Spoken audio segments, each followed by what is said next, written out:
Another thing to think about as a wedding photographer is you're going from that getting ready room to outside for the first look, back inside, and then back outside, and then to this room and that room, and you're going to be changing directions all the time. What you want to do is really, as you step into a new space, evaluate what your settings are going to need to be for that space.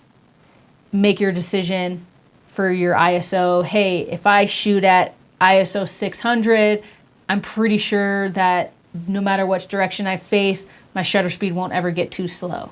And I'll keep my aperture low because it's a dimly lit room or something to that effect.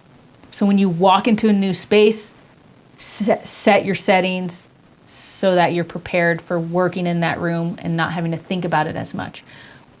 It's really important to have a dial for each setting on your camera so that you can change it on the fly. You might set your ISO, set your aperture, and then as you're working a room, you're maybe adjusting your shutter speed as you go. But then you walk into a new room, you're gonna change your ISO, change your aperture, and now playing with the shutter speed again. Hopefully that tip will help you know a starting point. It's not about the same starting point all the time. It's about the same starting point for each different room or situation that you find yourself in. And a good starting point is the lowest ISO that you can have where you aren't going to end up with a too slow of a shutter speed.